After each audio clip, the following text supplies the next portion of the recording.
أعوذ بالله من الشيطان الرجيم నేను శపించబడిన బహిష్కరించబడిన శైతాన్ నుండి రక్షణ పొందటానికి అల్లాహ్ శరణు వేడుకుంటున్నాను. بسم الله الرحمن الرحيم అనంత కరుణామయుడు అపార కరుణా ప్రదాత అయిన అల్లాహ్ పేరుతో. يا أيها النبي لم تحرم ما أحل الله لك تبتغي مرضات أزواجك والله غفور رحيم ఓ ప్రవక్త, అల్లాహ్ నీకు ధర్మసమ్మతం చేసిన దానిని నీవు ఎందుకు నిషేధించుకుంటున్నావు? నీవు నీ భార్యల ప్రసన్నతను కోరుతున్నావా? మరియు అల్లాహ్ క్షమాశీలుడు అపార కరుణా ప్రదాత.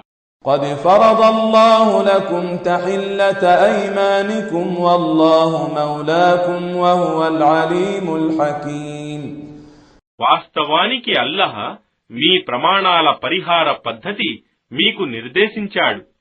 మరియు అల్లాహయే మీ యజమాని, మరియు ఆయన సర్వజ్ఞుడు, మహావివేకవంతుడు.